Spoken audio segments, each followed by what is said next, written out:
Swastiastu. Perkenalkan, nama saya Kadek Raditya Yulisa Fitri dengan NIM 2013071015 dari kelas 4A Pendidikan IPA. Baik, pada video ini saya akan menyampaikan mengenai draft media pembelajaran dengan menggunakan aplikasi Articulate Storyline 3 dengan pemilihan materi yaitu sistem peredaran darah pada manusia yang dikaji dari kelas 8 semester 1.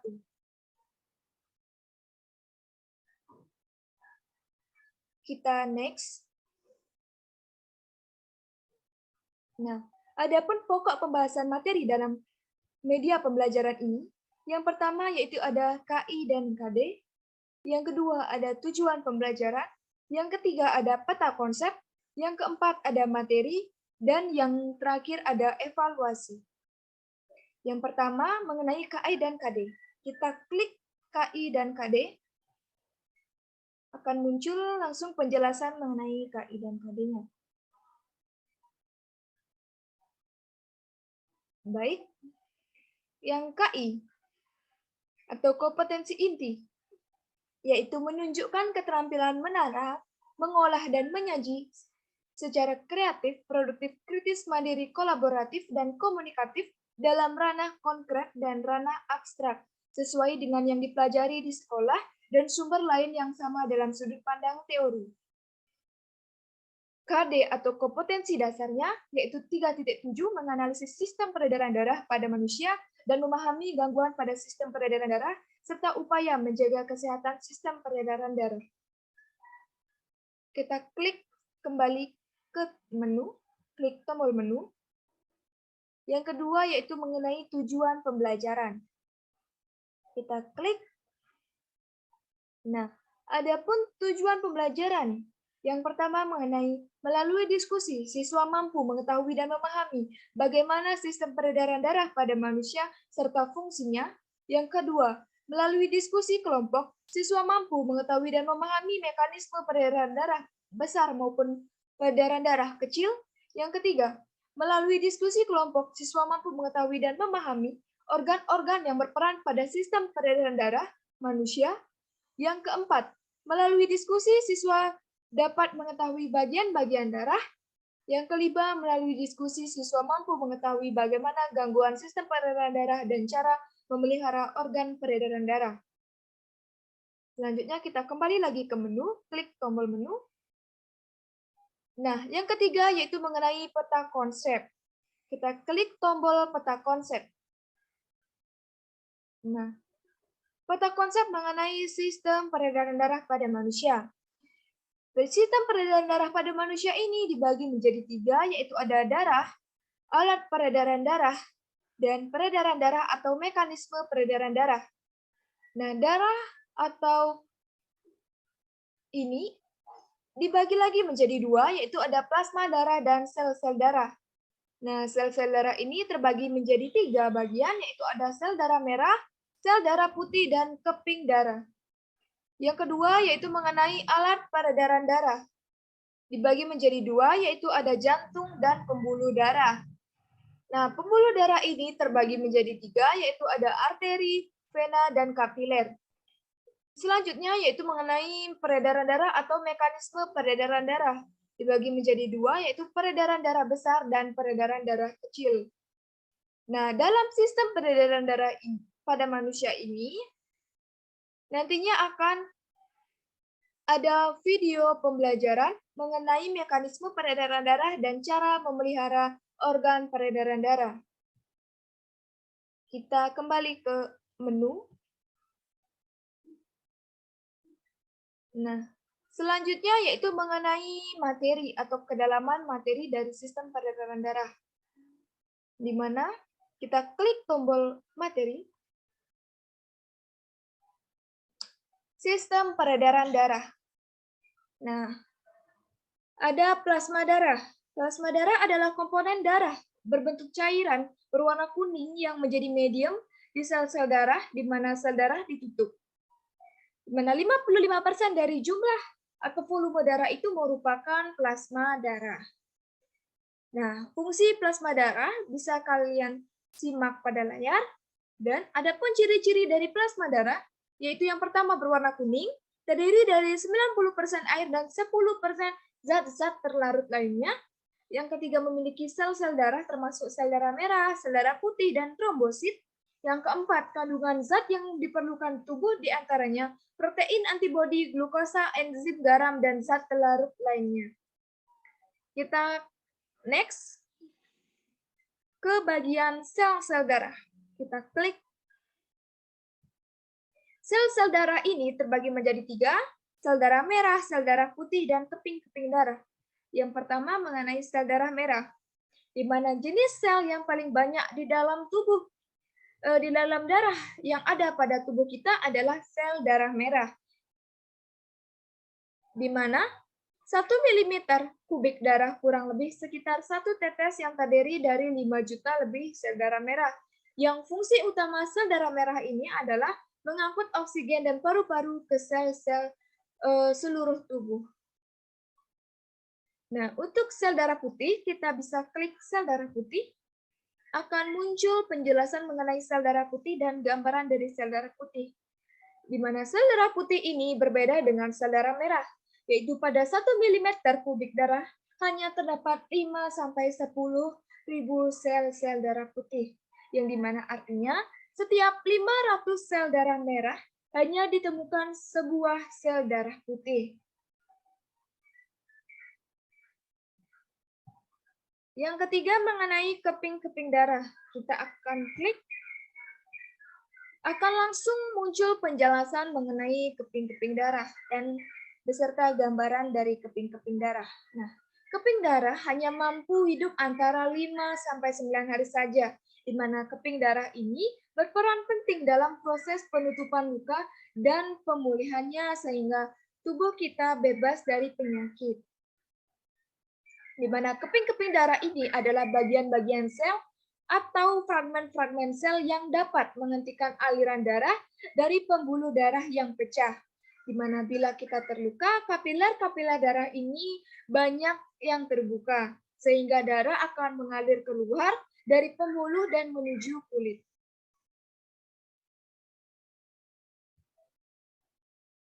Kita bisa next ke materi selanjutnya mengenai alat peredaran darah. Nah, adapun organ atau alat peredaran darah, yang pertama ada jantung. Nah, jantung ini merupakan organ peredaran darah yang paling penting dalam sirkulasi darah di tubuh manusia. Nah, dalam sistem peredaran darah ini, kecepatan jantung dalam memompa menjadi kunci. Yang dimana semakin cepat jantung itu memompa, maka semakin cepat juga darah dapat mengangkut zat-zat metabolisme yang ada dalam tubuh kita. Nah, selanjutnya kita next ke pembuluh darah. Nah, pembuluh darah ini terbagi menjadi 3 bagian, yaitu ada arteri, vena, dan kapiler. Arteri. Berikut ini merupakan penjelasan dari arteri dan gambaran dari arteri. Di mana pembuluh darah arteri ini dikenal juga dengan pembuluh nadi atau kids. Dilihat dari letaknya, di mana pembuluh darah arteri ini berada di bagian dalam tubuh yang tersembunyi. Nah, denyut dari pembuluh darah arteri ini bisa kita rasakan terutama di pergelangan tangan atau di leher. Nah, di pergelangan tangan ini bila kita sentuh akan ada denyut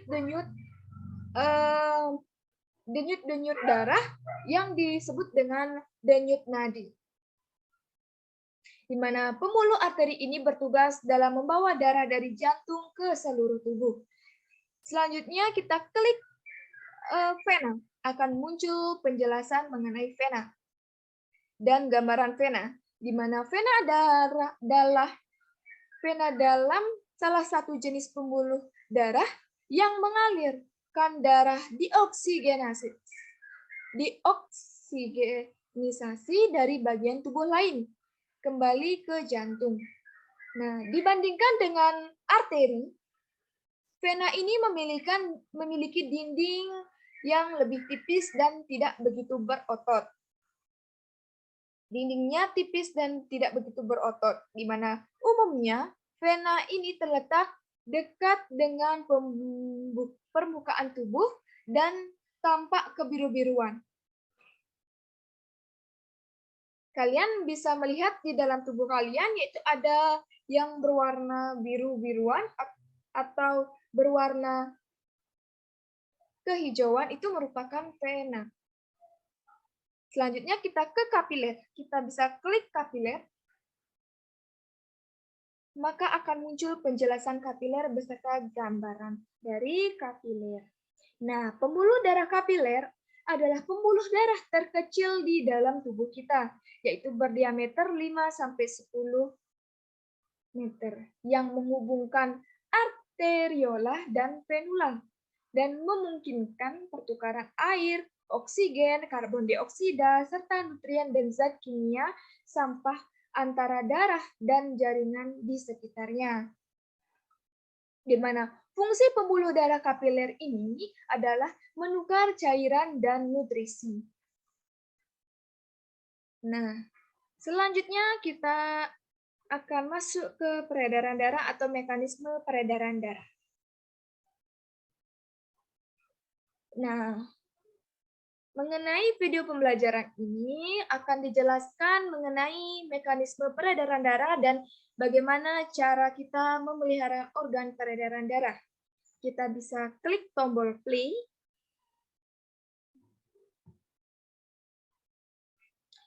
Nah, mekanisme peredaran darah ini dibagi menjadi dua, yaitu peredaran darah besar dan peredaran darah kecil. Kita bisa mulai videonya. Darah dari seluruh tubuh akan masuk pertama kali ke serambi kanan, sehingga darah dalam serambi kanan banyak mengandung CO2. Dari serambi kanan, darah akan melewati katup trikuspidalis menuju bilik kanan. Katup ini berfungsi agar darah tidak dapat kembali ke serambi kanan. Darah yang ada dalam bilik kanan dipompa oleh bilik kanan melewati arteri pulmonalis menuju paru-paru agar CO2 dalam darah terlepas dan terjadi pengikatan O2.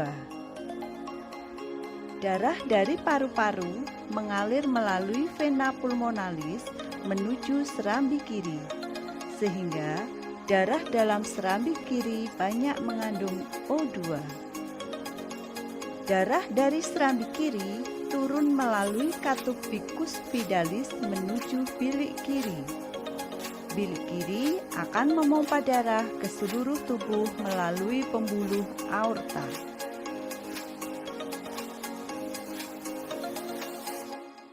Peredaran darah manusia termasuk peredaran darah tertutup karena darah selalu beredar di dalam pembuluh darah. Setiap beredar, darah melewati jantung 2 kali sehingga disebut peredaran darah ganda. Pada peredaran darah ganda tersebut dikenal peredaran darah kecil dan peredaran darah besar. Sistem peredaran darah besar dimulai ketika bilik kiri jantung memompa darah yang mengandung oksigen dan nutrisi melalui aorta atau arteri utama ke seluruh tubuh. Ketika darah telah rendah oksigen atau hanya tersisa karbon dioksida, maka darah pun terkumpul di pembuluh darah, lalu bergerak ke serambi kanan jantung dan masuk ke bilik kanan jantung. Adapun pembuluh darah yang bekerja, yaitu vena cava superior, membawa darah dari kepala dan lengan ke jantung, serta vena cava inferior membawa darah dari perut dan kaki ke jantung. Baik, sekian dari video pembelajaran mengenai peredaran darah besar dan peredaran darah kecil. Nah, untuk selanjutnya, kita klik tombol next, yaitu ada cara memelihara organ peredaran darah. Kita play videonya. Hari ini kita akan belajar tentang cara memelihara kesehatan organ peredaran darah. Sudahkah kamu menjaga kesehatan organ peredaran darahmu? Kita harus menjaga kesehatan organ peredaran darah agar tidak mengalami gangguan. Bagaimana caranya? Cara yang pertama adalah dengan rajin berolahraga. Olahraga minimal 2 kali dalam seminggu dapat memperlancar aliran darahmu. Cara yang kedua adalah dengan istirahat yang cukup. Jangan memaksakan diri untuk terus bekerja, karena organ tubuhmu juga perlu beristirahat. Cara yang ketiga adalah dengan menjaga pola makanan sehari-hari. Daging, ikan, sayur-sayuran, dan buah-buahan sangat baik untuk tubuhmu. Ayo, makan makanan sehat setiap hari. Cara yang keempat adalah dengan menghentikan kebiasaan merokok. Dengan menghentikan kebiasaan merokok, kamu dapat terhindar dari penyakit jantung. Cara yang kelima adalah dengan menghindari minuman beralkohol. Minuman beralkohol mengandung zat-zat yang berbahaya bagi kesehatan tubuhmu. Cara yang keenam adalah dengan menghindari stres berlebihan. Kamu dapat menghindari stres dengan cara liburan bersama keluarga, menonton TV, berbelanja, dan bernyanyi. Cara yang ketujuh adalah dengan menjaga berat badan agar tetap ideal. Cara yang terakhir yaitu dengan rutin memeriksakan kesehatan ke dokter. Dengan rutin memeriksakan kesehatan ke dokter, kamu akan mengetahui kondisi kesehatanmu saat ini. Terima kasih. Baik, sekian dari video pembelajaran mengenai cara memelihara organ peredaran darah. Kita akan kembali ke menu. Klik tombol menu. Yang terakhir yaitu mengenai evaluasi. Kita klik. Nah, evaluasi ini, di dalam evaluasi ini terdiri dari 5 butir soal objektif. Kita klik start untuk memulainya. Baik, untuk soal yang pertama, yaitu di antara pembuluh darah berikut yang darahnya kaya akan oksigen adalah, kita coba menjawab, yaitu yang keempat, vena paru-paru. Kita lihat jawabannya. Ternyata jawabannya adalah benar, di mana pembuluh darah yang kaya akan oksigen yaitu vena paru-paru. Selanjutnya, soal nomor 2 yaitu darah dari seluruh tubuh yang masuk ke jantung pertama kali masuk ke ruang. Kita coba jawab bilik kiri. Kita lihat, kita submit, lihat jawabannya apakah benar. Ternyata jawabannya adalah salah. Kita next ke soal nomor 3. Nah, dalam sistem peredaran darah manusia dikenal adanya 3 pembuluh darah, yaitu arteri, vena, dan kapiler. Di mana pernyataan berikut ini yang berkaitan dengan vena adalah, kita coba jawab mengangkut darah di mana kadar darah CO2 tinggi jalannya menuju jantung. Kita coba submit. Ternyata jawabannya yaitu benar. Kita continue. Soal nomor 4, yaitu di dalam jantung terdapat beberapa katup atau sekat yang membatasi ruang-ruang jantung katup atau semilunaris. Terdapat antara, kita akan jawab yaitu C, serambi kiri dan bilik kiri. Kita coba submit. Ternyata jawabannya salah. Continue. Soal terakhir yaitu soal nomor 5. aliran darah pada peredaran darah kecil, yaitu melalui, kita coba jawab yang D, yaitu jantung arteri pulmonaris ke paru-paru, vena pulmonaris ke jantung. Kita klik, kita coba submit. Jawabannya Anda benar. Continue. Nah, setelah kita menjawab kelima soal tersebut, akan muncul skor kita. Di mana skor yang kita dapatkan yaitu 60% atau 60 poin. Di mana jika kita menjawab benar semuanya akan mendapatkan 100 poin. Jadi skor kita 60/100. Jika kita review mengenai soal tadi, kita klik review quiz. Jawaban yang pertama yaitu kita benar menjawab vena paru-paru. Kita cek soal nomor 2, apakah jawabannya? Ternyata soal nomor 2 kita salah, yaitu jawaban yang benar mengenai serambi kanan. Kita cek lagi soal nomor 3. Kita menjawab benar, yaitu mengangkut darah di mana kadar darah CO2 tinggi jalannya menuju jantung. Kita ke nomor 4, kita cek. Soal nomor 4, yaitu di mana jawaban kita salah. Kita menjawab serambi kiri dan bilik kiri, sedangkan jawaban yang benar yaitu bilik kiri dengan aorta. Kita next ke soal terakhir, di mana jawaban kita itu benar. Di mana jantung arteri pulmonaris paru-paru ke vena pulmonaris dan menuju jantung kembali.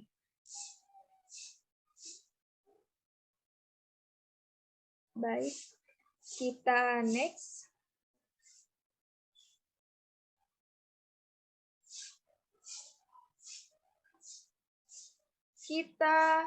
Jika kita klik tombol ini akan kembali ke menu.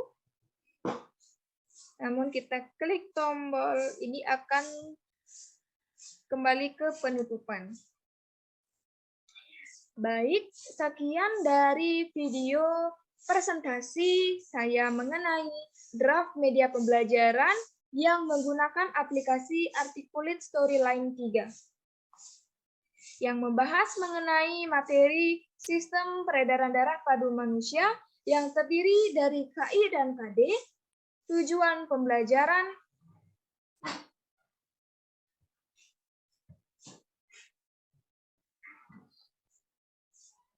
peta konsep, materi yang berisikan kedalaman materi dan video pembelajaran, beserta yang terakhir mengenai evaluasi, yaitu menjawab 5 butir soal objektif. Baik, sekian dari presentasi saya. Saya ucapkan terima kasih dan Om Santi Santi Santi Om.